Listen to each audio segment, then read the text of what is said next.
Hi, join me in Wooden Stuff Workshop in just a second.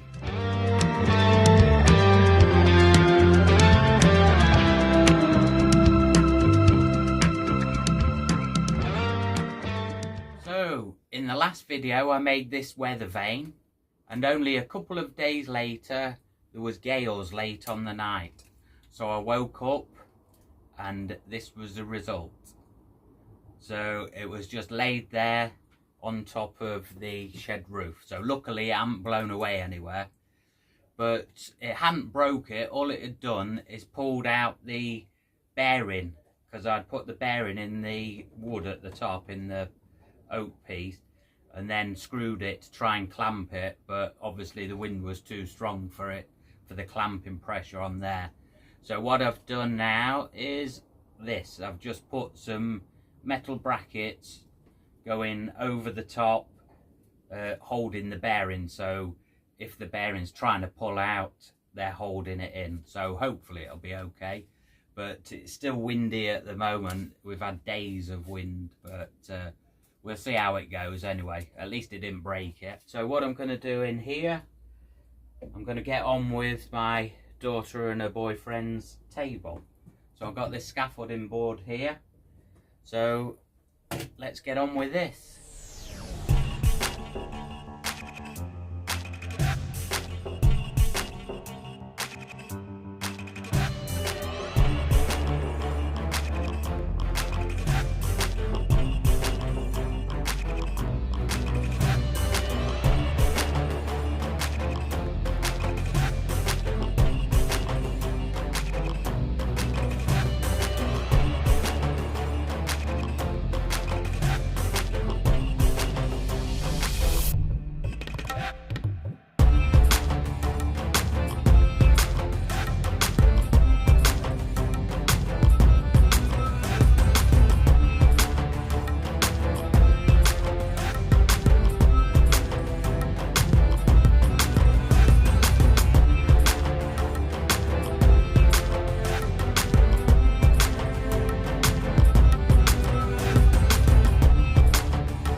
These boards that I've chopped off this scaffolding board, I know they look short. That's because the table is.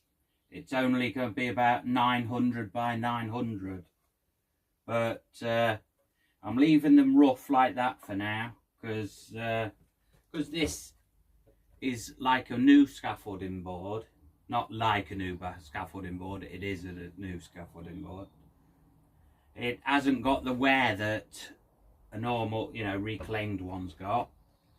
So I'm going to try and make some wear on it afterwards. But all I want to do for now is just plane these edges to get a nice join for gluing them up. That's the plan at the minute.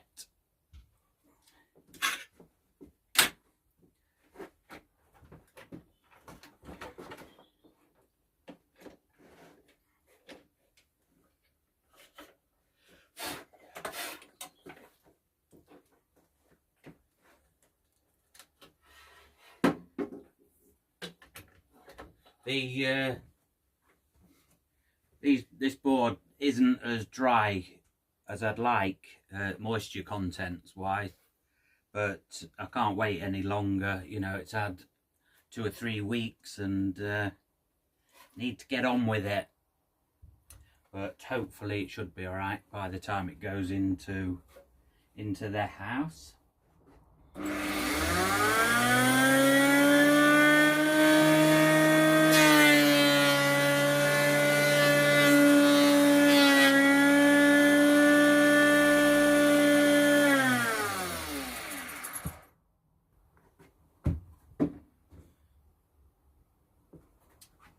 Better check that fence is square. That would be a good idea, wouldn't it?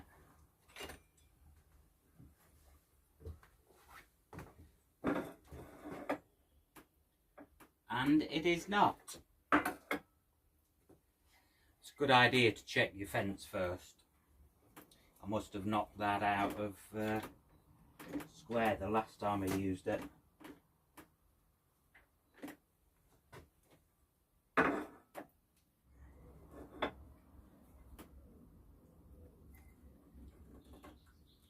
Let's try that.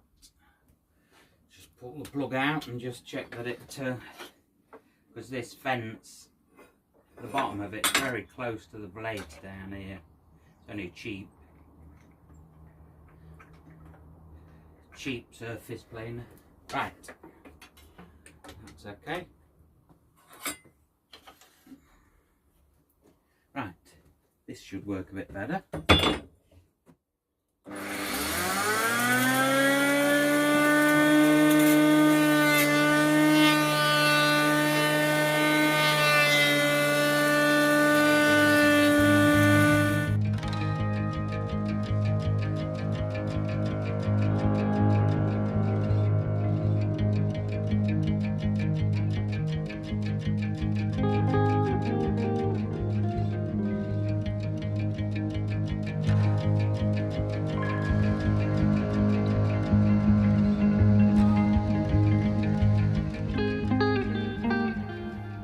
Moving this board along, and then my hands got sticky because there's a resin pocket on there, and I thought I'd just give a quick tip.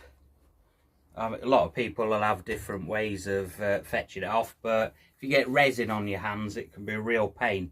What I do is just give it a bit of a squirt with WD-40 and wipe it off, and then it's gone. It seems to fetch it off really good. So I've got all my boards cut off, and I've just placed them on here. I've quickly jointed the edge on the planer, but what I'm doing here is just laying them out so that the end grain goes different ways. So this one, the grain's going down, this one's going up, this one's down, this one's up, and that's just so that when the top moves, because you'll never get it to stay completely stable, but instead of it cupping or bowing up, because you're putting it in different alternate directions, it'll end up just having a slight ripple like that instead of a curve or a hump. So you just turn them around, and so all I'm doing now is trying to get a nice join on there so there's not a gap at the end, trying to pull it apart at the ends. So I'll just finish that either with a hand plane or take a little bit more off the jointer here, or the surface plane, and get them really tight up for a start. And then it'll be ready just for some biscuits in it and gluing up. Oh, they're just yesterday, I'll show you this. I bought this yesterday. It's a plunge saw, and you can get them, it's Parkside one, so it's from, let me get this right because sometimes I get mixed up, this is from Lidl, $39.99, but handy little piece of kit. It's not corded, so, sorry, it's not a battery powered one, it's a cord, but the cord's got a generous 4-meter cord on it. But yeah, it's a handy little thing. So you can just, on here, just move this and set it to the depth you want. And so if I wanted 15 millimeter depth of cut, just move that to 15 mil. And then when that plunges in, it'll only go 15 mil deep on there. So the total depth on here, I think it'll go to about 28 or something like that, because what it recommends is you go a couple of millimeters deeper than what board or whatever you're cutting.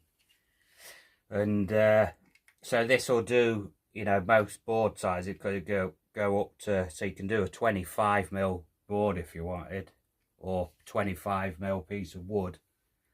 But yeah, I've tried it a little bit yesterday and it seems great, and it's got a laser there on the side. battery operated laser, so you can have your laser line on so you can see what you're doing.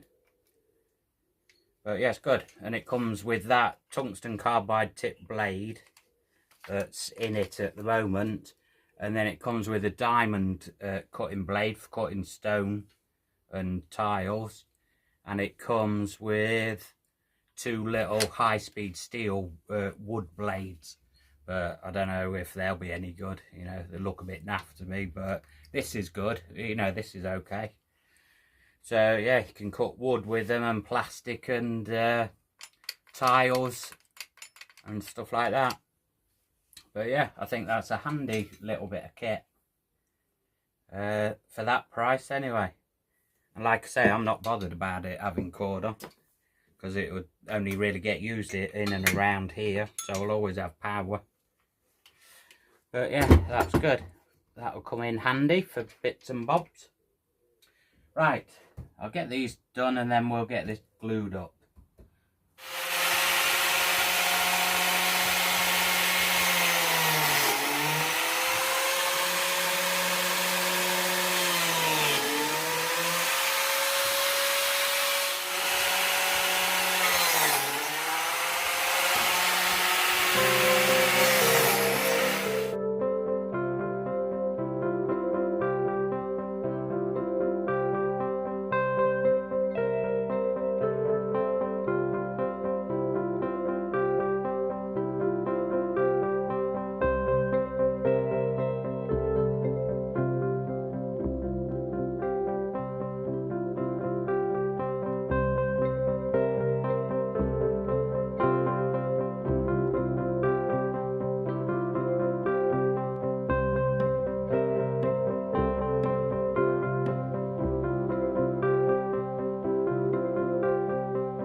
There we go, got it glued up, so I'll leave that now.